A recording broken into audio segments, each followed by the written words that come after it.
hidrologicamente a gente teve já um evento de seca em 2010, né? Agora, o fato de 2010 ter sido logo após o período mais úmido que a gente considera em termos de acumulação de água nos açudes, que foi 2008 e 2009, então essa seca não foi sentida, né? Principalmente para a questão de abastecimento e os usos diversos não foi sentida pelo fato de a gente ter um acúmulo realmente recorde no estado no ano anterior. 2011 foi considerado normal, né, a nível assim, de chuvas e também na parte de acumulação hídrica, que continuou bem, né? Agora, a partir de 2012, a gente começa a perceber realmente um impacto mais grave, principalmente dos pequenos açudes, que já não tiveram recarga. O escoamento dos rios foi muito abaixo do normal, então aí já passa a ser sentida algum efeito da seca, na questão da pastagem, né? Apesar de que isso é um fenômeno muito regional. A gente, às vezes, tem a região que já sofreu mais em pleno 2012 e outras regiões que nem sofreram tanto. Tem sido comum, durante esse período, chuvas próximo à média na região norte do estado, né, o litoral norte, então essa região muitas vezes nem percebeu a seca, né? Mas, principalmente em duas regiões, a gente pode chamar a atenção que a seca já em 2012, 2013 já era muito grave, que é a região Sertão de Crateús, onde os principais açudes já estavam com nível bastante baixo desde 2010, e uma parte da bacia do Curu, a gente chama o Alto Curu, a região de Canidé também, né? Então essas duas regiões foram as que primeiro sentiram, e a partir de 14, 15, 16 não, aí praticamente generalizou, o estado como um todo teve impactos gravíssimos na questão de abastecimento e também na área produtiva, né? Podemos citar apenas a região do Cariri, que ainda conseguiu ter uma certa normalidade, principalmente em termos de abastecimento, onde não teve um grande impacto, né? Até porque a água subterrânea resiste mais, né, um tempo em relação à seca, porque não tem o fator da evaporação. Então a gente considera que a seca praticamente 2012 já pode ser considerado o início desse período contínuo de seca que vai de 12 até o presente ano, 2017. Os impactos da seca, na verdade, quando se fala em cidades, abastecimento principalmente de sedes municipais, termina sendo um dos últimos que sente o impacto pelo fator de que é prioritário esse uso, né? Então, na própria legislação, a gente tem um açude que atende a usos múltiplos, tem irrigação, tem indústria, tem abastecimento humano. Pelo fato de a lei classificar o abastecimento humano como prioritário, significa o quê? Que antes de o abastecimento humano sofrer o impacto, a própria irrigação e os usos produtivos já sofreram antes. Então, é sentido primeiro nesses setores. Por exemplo, a irrigação, com certeza, é o setor mais impactado em termos assim, regionais, de alcance regional, né? E provavelmente também na questão do emprego, na questão da renda, da agricultura como um todo, né? O impacto é muito grande e com o agravamento da seca, aí sim a gente passa a observar sedes municipais, centros urbanos importantes também sofrendo e muitas vezes até em regiões que os açudes nem atendem o setor de irrigação e mesmo assim vieram a secar, regiões principalmente do Sertão Central, né, que foi um dos momentos mais graves, foi a partir de 2016, 15, 16, onde o Sertão Central, o açude Banabuiú, o açude Quixeramobim, o açude lá de Mombaça, né, que é o Serafim Dias, o açude de Boa Viagem, todos esses açudes passaram a praticamente secar nesse período 2015. E aí sim a gente sentiu um impacto muito forte também na questão do abastecimento urbano das grandes sedes, né, dos municípios.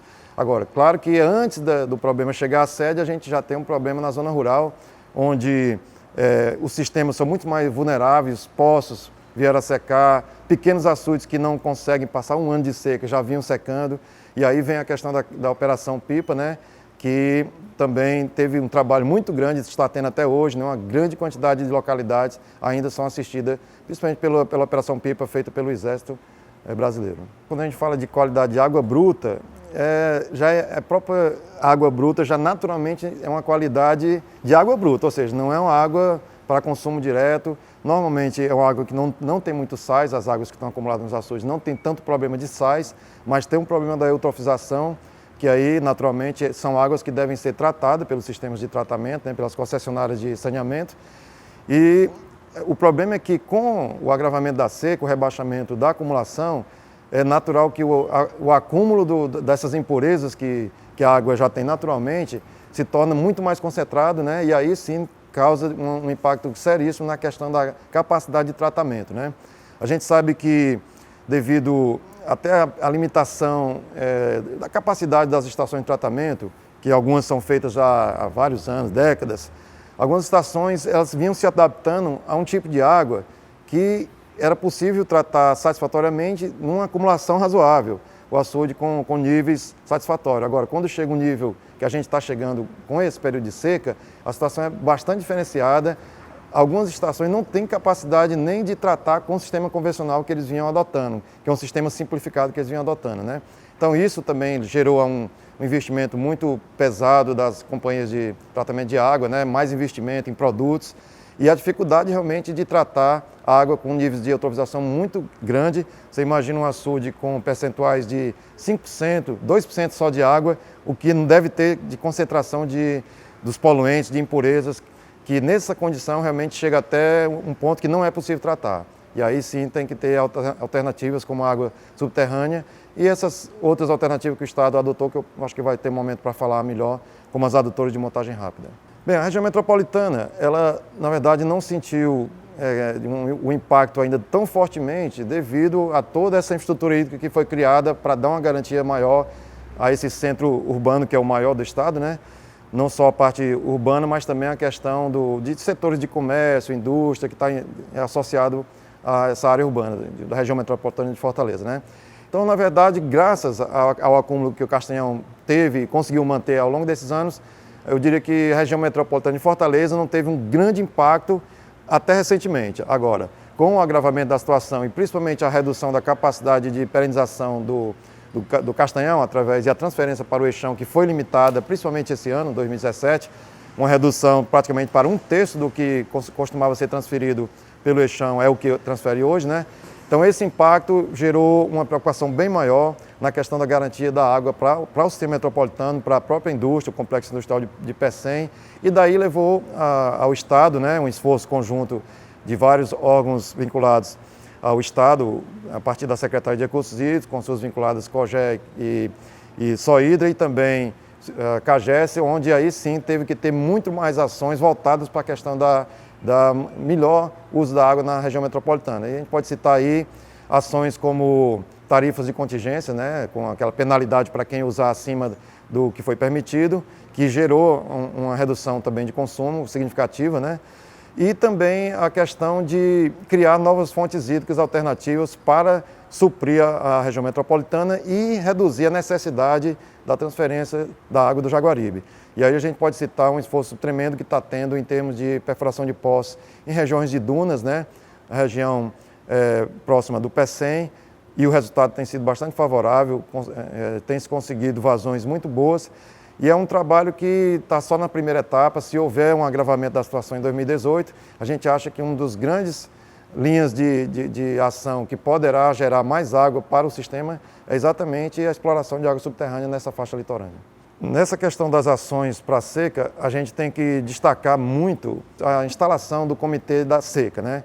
Que é o comitê que foi implantado com apoio do Ministério da Integração e do Governo do Estado no ano de 2012, em maio de 2012, e essa data é muito interessante destacar a oportunidade onde foi criado esse comitê, que se a gente analisar, antes mesmo de acabar a quadra chuvosa de 2012, que foi o primeiro ano dessa sequência de 5 anos, em maio, ou seja, a quadra normalmente termina entre maio e junho, e em pleno maio, no primeiro ano, a gente já tinha um comitê da seca instalado. Claro que isso não pode se dizer que foi uma coisa preventiva, porque na verdade já havia os primeiros sinais da seca. Mas mesmo assim, considerando toda essa dificuldade que existe de planejamento, de integração institucional, a gente acha que foi muito feliz a criação desse comitê nesse momento, para conseguir, pelo menos desde o início da seca, discutir ações e determinou muito a linha de ação que o próprio Estado adotou, né? Isso, um dos fatores que eu considero mais importante na formação desse comitê foi a possibilidade de integração institucional que houve dentro desse comitê. Ainda que o comitê discutisse várias outras questões, como a questão do milho, né, da questão da pecuária, o impacto na pecuária, a questão de emprego e renda, crédito, tudo isso era discutido porque era um comitê mais abrangente, uma visão geral da seca, né? Mas um subgrupo desse comitê, que a gente chamava Grupo de Trabalho de Segurança Hídrica, ele foi o que permitiu um encontro maior de técnicos da COGÉ, da CAGES, da Defesa Civil, da Sohidra, da Secretaria de Recursos Hídricos e também da esfera federal, através do DENOX, né? onde a gente, a partir desse grupo, se começou a monitorar realmente a situação da seca, identificando principalmente a questão de abastecimento humano das sedes municipais, quais eram as localidades mais ameaçadas, né? E aí também as alternativas de solução foi discutida inicialmente nesse grupo. Esse grupo tomou um corpo tão importante que os relatórios feitos a partir desse grupo passaram a ser utilizados pela COGE como orientação das ações. Isso depois chegou à própria Sohidra e quando chegou a nível de governo de estado, de Secretaria de Recursos Hídricos também, esse grupo passou a ser visto como, vamos dizer assim, o grupo de planejamento das ações da própria seca. E aí ele ganhou um novo status, né? Ele foi trazido na gestão anterior para dentro da COGE, ou seja, a COGE abriu as portas para sediar esse grupo, já saindo um pouco da questão do Comitê da Seca, né? E logo num passo posterior ainda, na gestão anterior, ele foi sendo absorvido pela própria Secretaria de Recursos Hídricos, que na verdade é o órgão que realmente deveria estar à frente, né, da questão da discussão das ações de seca. Então, no momento que o grupo passou a ser sediado na própria secretaria, então ganhou um status maior de poder de decisão também, né? E aí aumentou também o fortalecimento dessa integração com a presença muito importante da CAGES, da Sohidra. E a partir daí a gente teve uma nova etapa, ainda no governo anterior, onde o grupo passou a ser ouvido diretamente pelo governador. Então, nesse momento, quando o grupo chegou a nível de governo, a gente pode considerar que as ações passaram a ser realmente efetivas, porque aí surgiu a necessidade de recursos e, por exemplo, soluções inovadoras como as adutoras de montagem rápida, que foi iniciativa do Ceará, né? Através exatamente dessa discussão técnica que se desenvolveu entre esses órgãos, né? Essa iniciativa só foi possível viabilizar graças à sensibilidade do governo de ver que não tinha outra alternativa para sedes importantes como Quixeramobim, Crateús, Canidé, várias cidades que estariam ameaçadas de colapso mesmo, se não fossem essas ações de adutores de montagem rápida. E a gente sabe que carro-pipa não seria viável atender cidades desse porte. Então houve um momento então, que o próprio governo começou a investir, as primeiras adutoras foram feitas pela própria COGE, com recursos próprios da COGE, enquanto o próprio Estado se organizava para negociar recursos a nível federal, a partir do Ministério da Integração. Então isso foi viabilizado a partir da segunda fase desse programa. E o que é mais importante é o fortalecimento também do programa de perfuração de poços, né? Que foi dado todas as condições para a Sohidra conduzir esse programa com apoio da COGE e também da CAGES, mas houve também investimento, por exemplo, em compra de novas perfuratrizes, né? E também de formação de equipes e melhoria da capacidade de geólogos da própria COGE para esse programa que hoje é fundamental, já que no quinto ano de seca a gente já tem mananciais que eram utilizados para adutores de montagem rápida, que já secaram, aí resta a opção plano B, que a gente chama, que é poços, né? E os poços, eu posso falar em breve, que também tem dado um resultado muito favorável, muito positivo para essa questão da política de enfrentamento da seca no estado. Inicialmente o grupo era só sugestivo, né? A gente elaborava algumas ideias, essas ideias passavam para nível de presidência da COGE, presidência da CAGES, mas com a formatação de um grupo de trabalho que hoje é liderado, conduzido, coordenado pelo secretário de Recursos Hídricos, Francisco Teixeira, juntamente com o chefe de gabinete do Estado, o doutor Elcio Batista, né? Então, com esse status de um grupo formal do Estado, né, com reuniões periódicas, a decisão é feita praticamente numa discussão técnica, né, onde sugestões são apresentadas, alternativas são discutidas com a presença técnica e dos próprios secretários que eu citei, né, presidente dos órgãos, tanto da COGE como da CAGES, tem frequência, né, de participação nesse grupo, né, mas termina sendo um debate técnico, ou seja, a melhor forma para você realmente encontrar soluções que tenham viabilidade técnica, financeira, né, existe através da secretaria e do próprio participação de representantes do governo, essa discussão financeira, fonte de recursos, passa a ser negociada diretamente pelo governador quando é necessário, né? Então existe hoje uma capacidade de efetivar as ações graças a essa interação próxima que existe, né? E o poder a decisão em si é tomada não exatamente por um diretor ou por um secretário, é fruto de uma análise técnica onde o debate é feito sem distinção de hierarquia e sim valorizando a alternativa técnica, né? Creio que a gente, de certa forma, pode dizer que a gente viveu uma década úmida, que foi exatamente os anos 2000, até o final da década dos anos 2000, onde, por exemplo, em 2009 a gente teve o recorde de acumulação hídrica. Isso levou, de certa forma, a gente pode reconhecer hoje, a um certo comodismo em relação a admitir uma grande seca que estaria próxima, mas a gente não tinha colocado isso no nosso planejamento. Na verdade, o Estado do Ceará, o próprio modelo que foi encontrado de gestão e o tipo de solução que é a açudagem, na verdade, eu considero isso ações que são já, de certa forma, preventivas para a seca. Mesmo que inconscientemente, quando você constrói um açude como o Castanhão, que pode atravessar 5, 6, 7 anos de seca, isso foi uma ação preventiva para secas, com certeza. Então, a açudagem em si é uma solução que ajuda a atravessar a seca. Agora, se você não tem um planejamento complementar, mais pontual, verificando a vulnerabilidade de abastecimento, o impacto que tem na irrigação, aí sim a gente é pego de surpresa nessas ações. E aí sim eu acho que nesse momento a grande lição é saber como conduzir, principalmente a questão da agricultura irrigada após esse período, como é que ela vai ser encarada, considerando o nível de eficiência baixo que existe ainda, incompatível com a nossa reserva hídrica.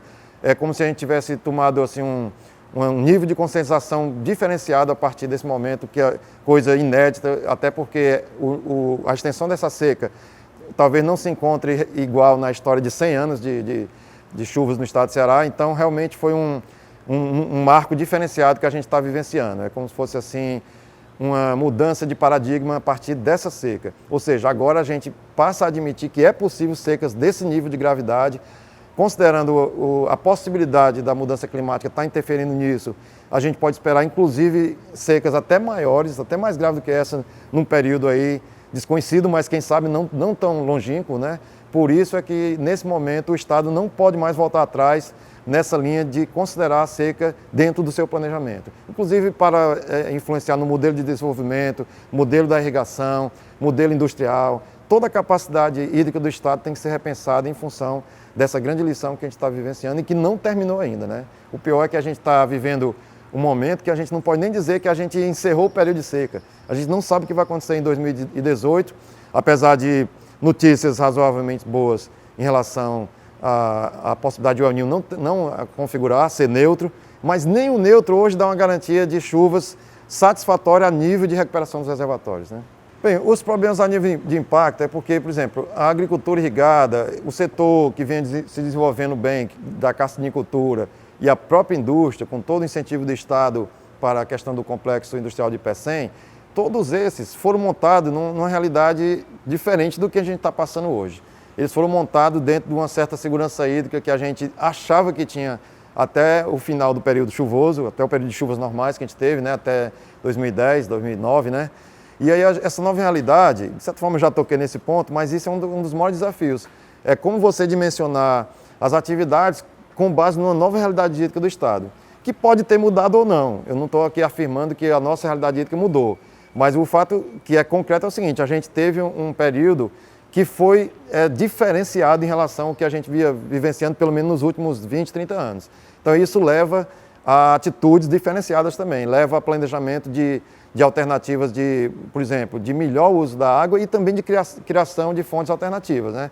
Por exemplo, o complexo de Pecém, será que ele sobrevive só com essa água do Castanhão, com essa vulnerabilidade que hoje a gente vê, ou se vai ser preciso dessalinizar a água do mar, baterias de poços naquela região? Então tudo isso hoje passa pela mentalidade técnica, coisa que recentemente não se passava. Ninguém estava com um discurso de dessalinizador, com um discurso de aproveitar a água subterrânea no litoral da região metropolitana. Isso tudo passou a ser um novo paradigma agora, nesse momento, graças a essa presente seca, né? Bem, e em relação às dificuldades das ações em si, tudo tem limite, né? Recurso é limitado, até as mesmas soluções técnicas têm o seu limite, e a gente, numa seca extrema como a atual, a gente se depara em situações em que os limites estão sendo alcançados, né? Coisa que até recentemente a gente talvez não tivesse chegado tão próximo. Por exemplo, quando eu falo de limite alcançado, é uma região onde o açude principal secou e a gente tenta o plano B, que é poços, e os poços não dão a vazão suficiente. Aí vem a terceira alternativa, que é carro-pipa. O carro-pipa não tem uma fonte próxima e aí o volume de recursos necessário para atender uma situação emergencial desse nível já extrapola o que a gente vinha considerando possível até recentemente. Então, esses limites, infelizmente, foram alcançados em algumas regiões. A gente pode citar atualmente a região do Sertão Central, onde vários municípios têm a sua sede hoje em situações não satisfatórias de abastecimento, mesmo com todas as ações. Posso ilustrar aqui a situação de Boa Viagem, né? Uma cidade que teve mais de 140 poços perfurados na sede, e esse número é tão recorde que era o número de poços perfurados no estado todo em um ano, em anos anteriores a essa crise. Então você tem a dimensão aí que numa sede municipal foi perfurado mais de 100 poços e outras também tiveram essa mesma quantidade. Então nesses casos a gente considera realmente que o limite da solução técnica está muito complicado de ser superado, né? E aí sim a gente tem que pensar em coisas mais estruturantes, coisas mais definitivas, por exemplo, um programa que está sendo idealizado a nível de governo do estado e que foi idealizado mais fortemente agora na gestão do governo atual, do governador Camilo, é um programa que se chama Malha d'Água. Esse programa tem exatamente essa visão de eleger algumas fontes hídricas mais seguras, que são grandes açudes estratégicos espalhados em nosso estado, e que eles têm a capacidade de resistir mais tempo a uma série longa de seca, né? Com isso, a gente tem condições, por exemplo, de, a partir de um açude, a gente atender 4, 5, 6 municípios, cujas fontes já estariam secas em 4, 5 anos de seca. O que a gente não tinha ainda preparado, a não ser em alguns casos específicos que já havia mais ou menos essa estruturação. Então essa é uma das grandes estratégias para a gente superar secas longas como essa no futuro. É conseguir implementar esse programa, que depende de recurso federal, um programa caro, né? Assim como o próprio Cinturão das Águas, que também tem essa mesma visão, né? De tirar água de uma fonte pontual para distribuir em regiões carentes de água, né? Principalmente a região ali do Cariri Oriental, Alto Jaguaribe, como a gente pode também considerar. Então, esse tipo de iniciativa é exatamente a iniciativa que passa a ser agora necessária. Não tem mais como adiar esse planejamento. Ou seja, a gente, sabendo que pode voltar uma seca desse nível, sem ter esse tipo de ação, a gente tem que estar repetindo carro-pipa, tendo que perfurar poços, que nem sempre é satisfatório. Então, esse tipo de ação é necessária. Agora, quando o Estado chega a uma capacidade, talvez máxima do potencial de barramento que ele tinha, o Estado do Ceará praticamente está próximo dessa capacidade máxima, ou seja, a gente não poderia mais estar construindo 30, 40 açudes, não tem mais condições hidrológicas para isso. Então, nesse momento, considerando que a gente limitou a capacidade superficial, a subterrânea não é o potencial não é tão grande assim, principalmente porque é muito dependente de regiões, né? Tem regiões que não têm potencial. Então chega aquele momento que a gente começa a ter que realmente contar com água de fora, água de outra região. Quando atinge esse limite do potencial de construção de açudes, o estado do Ceará já está bem próximo a isso, a gente chega o momento em que a gente tem que criar águas novas. A gente chama de águas novas aquela água que ainda não está incorporada no sistema, não é água ainda utilizável. Entre elas pode até se considerar água subterrânea em algumas regiões que tem esse potencial, mas em muitos casos essa água nova poderá ser água de açudes grandes que vão ser transferidos para regiões que têm açudes mais vulneráveis. Então isso que é exatamente o sentido do Malha d'Água. Outra alternativa é exatamente o início mesmo da utilização do Cinturão das Águas, que traz água de fora também, né, da transposição. E aí, entre outras alternativas, também a própria dessalinização da água do mar passa a ser uma alternativa de agregar águas diferenciadas da água que a gente já conta nesse momento. O programa principal da Sohidra, né, para a questão de poço é visando as sedes municipais. Então, o programa das sedes municipais, ele funciona bem por quê? Porque ele é uma parceria onde a COGÉ faz o estudo geofísico, os geólogos da COGÉ, existe contrato na COGÉ específico para fazer a locação dos poços. Essas locações são repassadas para a Sohidra, que vão fazer a perfuração, a construção do poço. E na terceira fase, que é a parte de instalação, como as sedes municipais normalmente são vamos dizer, concessionárias como a CAGES ou o próprio SAI, a própria prefeitura, então normalmente o sistema é feito já nessa parceria. A CAGES então instala quando é CAGES, o SAI instala quando é SAI. O que acontece nessa dificuldade que houve em relação à instalação é num outro programa que foi um contrato do Estado para perfuração de poços em zona rural. Esse programa teve recursos para uma determinada quantidade de poços e foi instalado naquele momento. E o problema é que com vamos dizer assim, a extensão da seca para outros anos, isso deve ter começado em 2014, então com 15, mais uma seca, 16, outra seca, o programa não teve vamos dizer, condições de recurso suficiente para continuar expandindo conforme a seca, né? Então mesmo assim houve um esforço muito grande de perfuração, mas nem sempre existiu um acompanhamento no mesmo nível que vinha antes de instalação. Até porque o Estado também entende que essa parceria deveria haver melhor com os próprios municípios, com as comunidades, como é o próprio exemplo do sistema CISAR, onde as comunidades têm uma parceria também e têm uma autossustentabilidade, onde elas mesmas investem em parte do sistema e principalmente na manutenção e operação. Então, devido não haver, vamos dizer assim, ainda essa organização generalizada do modelo CISAR, por exemplo, a gente tem mais dificuldade, porque, por exemplo, mesmo sendo a parte mais barata de um sistema de poço, que a instalação em si é a parte mais barata, muitas vezes a comunidade pequena é uma bomba muito pequena, bombas que facilmente uma comunidade teria condições de fazer um mutirão e comprar. Isso não acontece por conta da falta já de planejamento municipal. Aí vem o outro lado da questão, né? Que não existe níveis de parceria suficiente para poder fazer uma parceria desse nível. Então, realmente, eu colocaria também a própria questão da crise econômica, que também atinge o Estado, principalmente um Estado que tem sofrido um período tão longo de seca. Então, existe uma certa limitação e aí os recursos têm que ser priorizados. Dentro da priorização que é considerada, obviamente, as sedes municipais têm sido dada toda a condição para não ter esse tipo de deficiência e as instalações tenham acontecido. Mas, realmente, numa expansão das consequências da seca no nível que está hoje, tem que haver realmente essa parceria, tem que aperfeiçoar e tem que haver, principalmente, também um aperfeiçoamento da participação do Poder Municipal nessa questão. O processo de alocação, né, que teve início com o próprio início da COGER, acho que em 1994 foi já a primeira experiência grande de alocação. Naquele período, inclusive, foi também um período seco, onde a região metropolitana encontrava-se numa situação crítica e não havia o Castanhão, e a gente tinha que conseguir trazer água do Açude de Oroz para, através do Canal do Trabalhador, fazer essa transferência de água, né? Então, eu diria que a própria COGER já nasceu dentro de uma crise e dentro de um processo de alocação que foi fundamental naquele período, né? O processo de alocação em si teve um grande desenvolvimento a partir da formação dos comitês, que aí teve uma conotação maior da participação da sociedade no processo de decisão, né? E do acompanhamento das decisões também. E o processo de alocação, ele vem atuando muito bem também a nível de seca.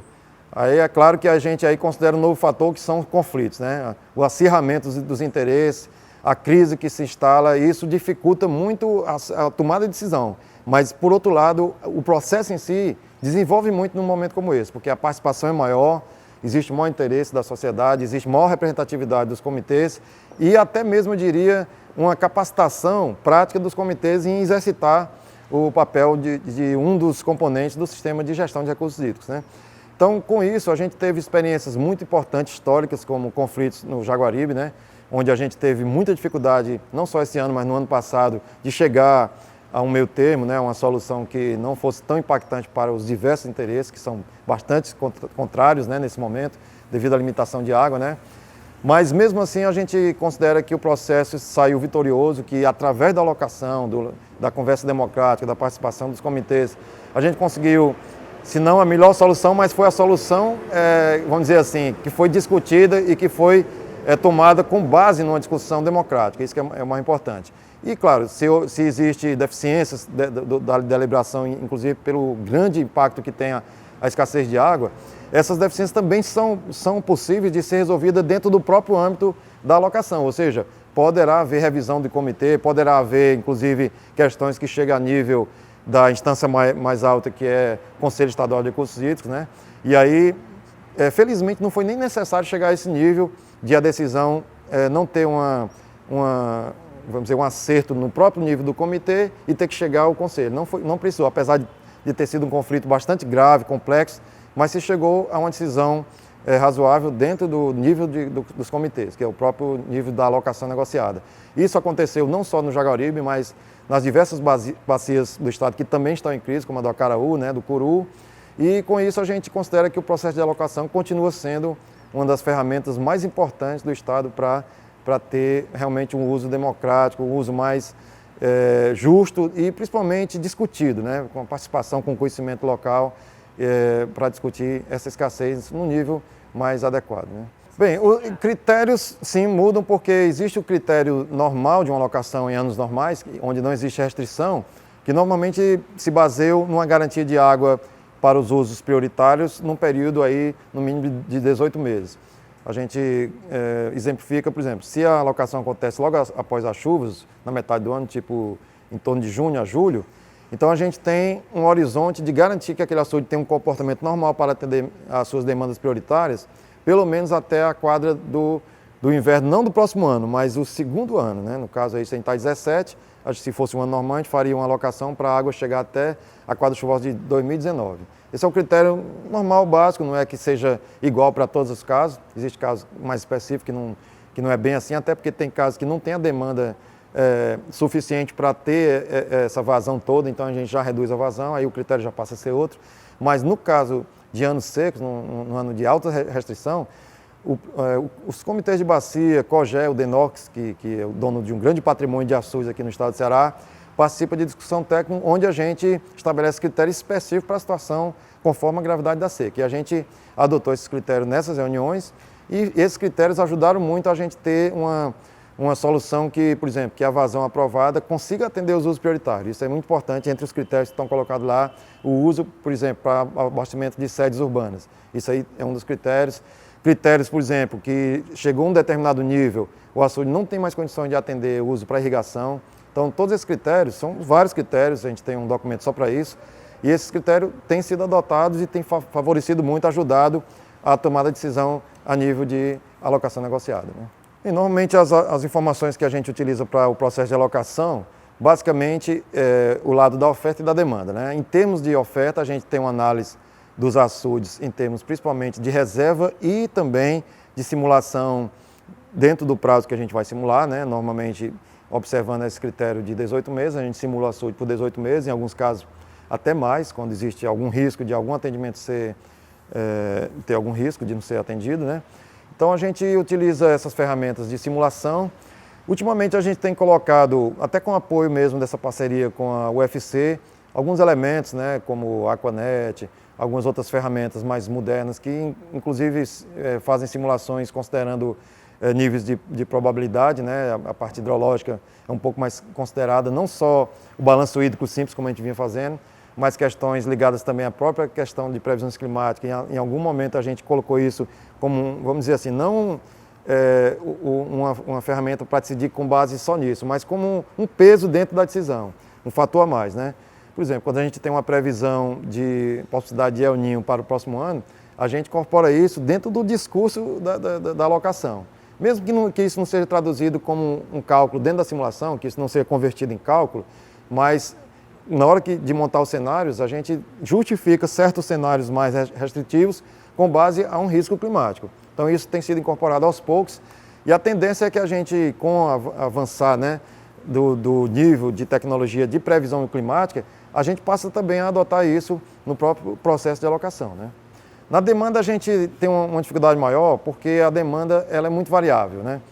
Enquanto a gente tem um controle completo da reserva dos açudes, previsão de como é que o açude se comporta num período, a gente tem uma certa segurança sobre a oferta, a demanda ela pode ser muito variável conforme o nível de precipitação que aconteceu, o nível de preço dos produtos que vão ser explorados na irrigação, né?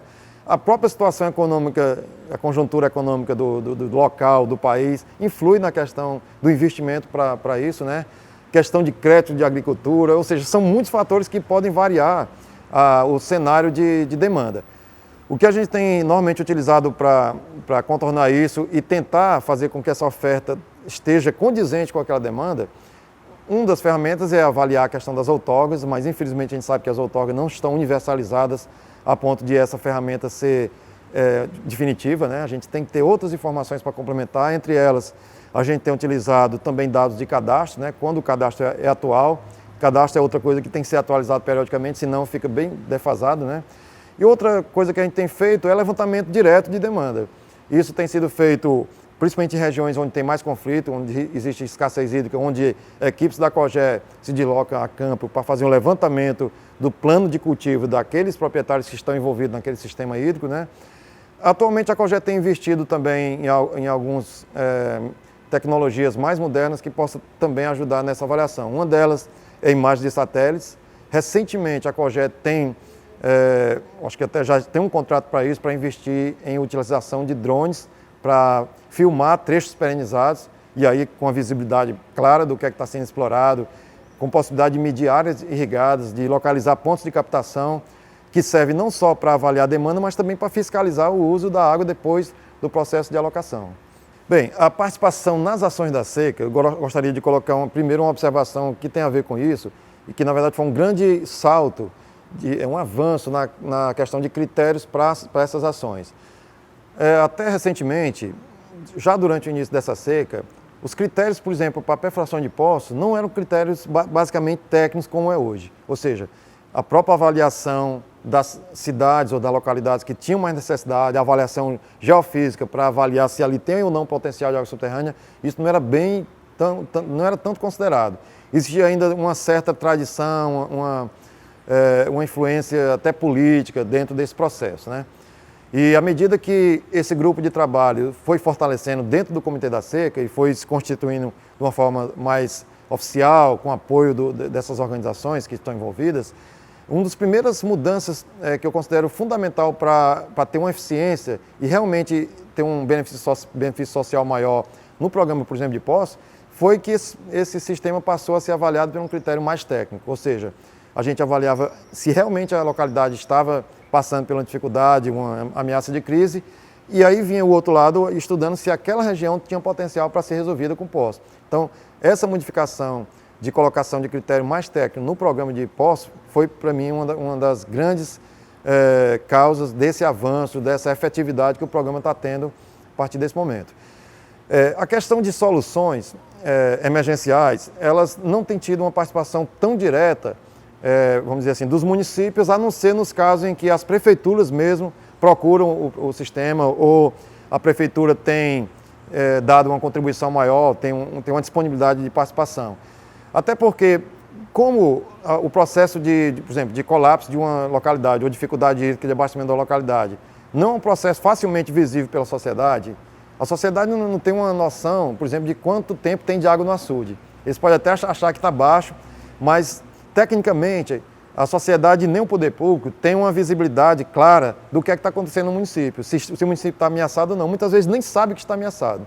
Então, nesse sentido, é que a participação mais técnica, a avaliação nossa aqui da COGÉ, antecedendo esses problemas, a CAGES com sua experiência, estando no local, avaliando que a situação é mais crítica, está se tornando crítica, então a gente tem a condição normalmente de avaliar o problema antes do próprio município. Com isso, as ações que devem ser antecipadas terminam sendo decisões mais a nível desse sistema de instituições do Estado mesmo, porque a gente tem a informação e tem a necessidade de se antecipar aos problemas. Então, por exemplo, adutoras de montagem rápida foram feitas bastante antes dos municípios tomarem consciência que estariam ameaçados de colapso, só para dar um exemplo, né? A questão do usuário de água não tem uma interferência tão direta na discussão de soluções. Essas discussões normalmente envolvem uma avaliação técnica muito específica, né, como já falei, do corpo de engenharia, corpo de técnicos que trabalham diretamente com a gestão de água, e envolve discussões realmente cujo o nível, né, naquele momento de discussão, a avaliação financeira, a avaliação de viabilidade técnica, realmente não seria compatível para uma discussão com a comunidade diretamente.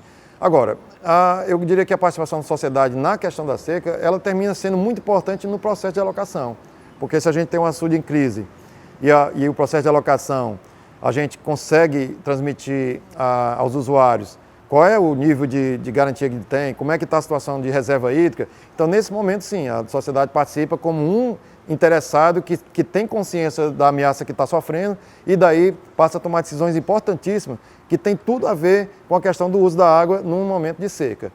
Então, na alocação, sim, mas não diretamente na discussão de soluções técnicas, apesar de que isso também é válido e tem chegado, por exemplo, soluções, sugestões dos municípios, de membros de comitê também. Isso não não está invalidado, não. Mas o próprio processo e a necessidade de antecipação leva a que o corpo técnico tenha tomado iniciativa antes mesmo de chegar a esse nível, né? Tudo que a gente fez, se fosse feito de uma forma antecipada, teria sido um pouco mais fácil, até a nível de prazos e a nível de recursos, né? Então, o que a gente pode questionar hoje é lamentar que a gente já não tinha esse procedimento antes, né? Mas eu creio que o procedimento que foi feito já durante a seca foi muito bem sucedido, né? A gente conseguiu ter resultados bastante rápidos, né?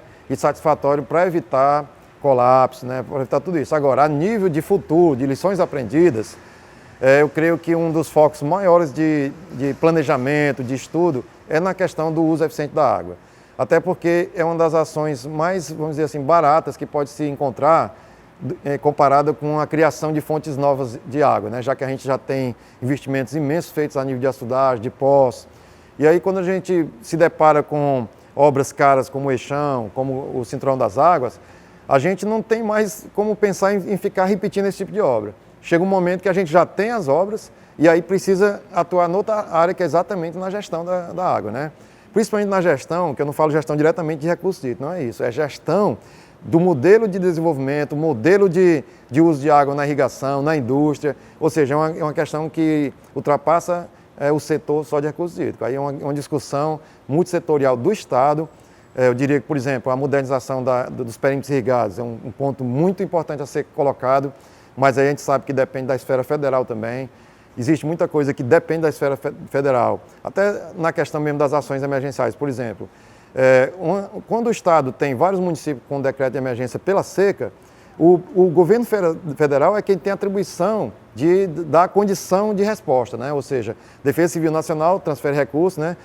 Vinculado ao Ministério da Integração, e transfere recursos para o Estado fazer as suas ações. E isso aí teve deficiências, principalmente recentemente, com a mudança de governo federal.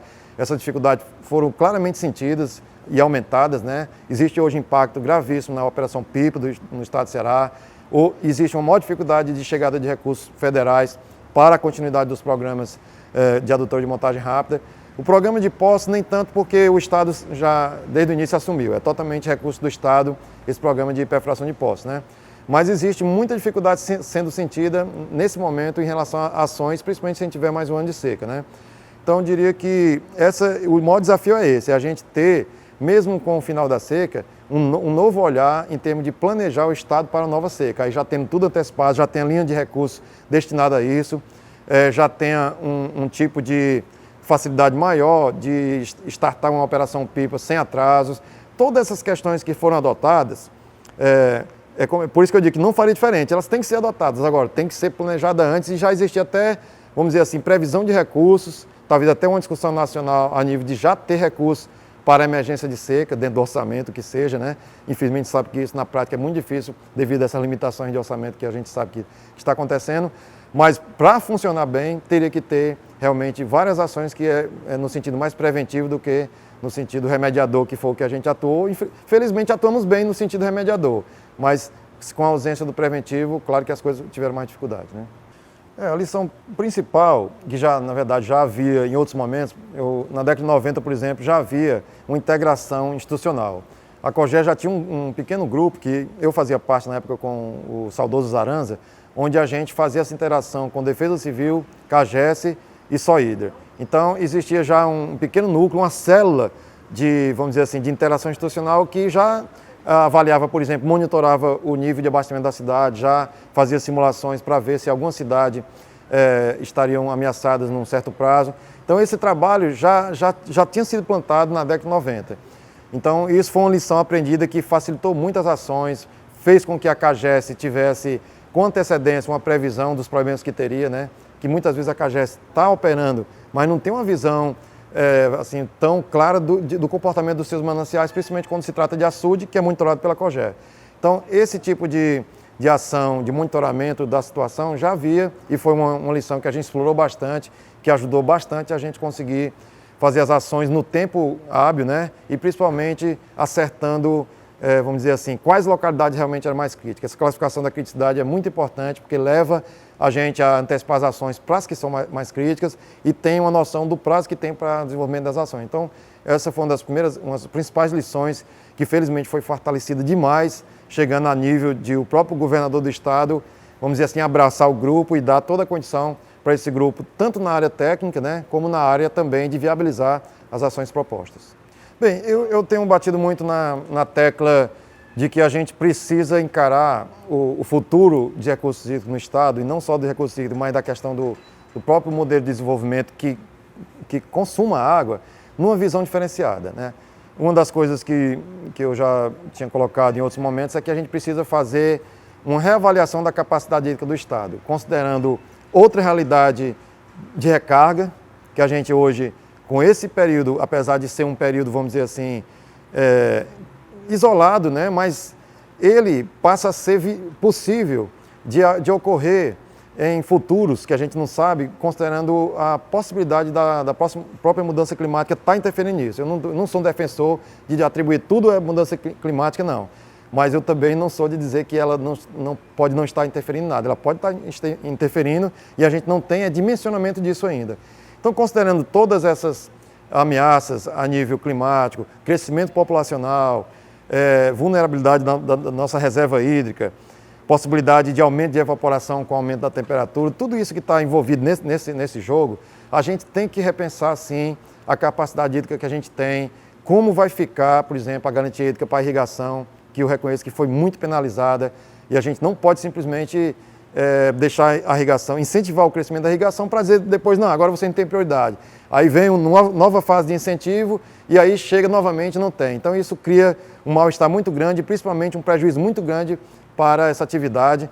Eu acho que tem que ser muito bem repensada, inclusive a distribuição regional no estado, de onde é que tem mais potencial para ter uma garantia maior, por exemplo, para água para irrigação. Será que é o Vale do Jaguaribe? E se é o Vale do Jaguaribe, essa quantidade que está sendo dimensionada dos perímetros irrigados e a agricultura privada também, ela está condizente com essa nova realidade? Então isso para mim é o maior desafio futuro, é você ter uma melhor noção, uma reavaliação da capacidade de suporte, eu chamo até entre aspas, capacidade de suporte da nossa reserva hídrica para a atividade econômica e para o abastecimento humano.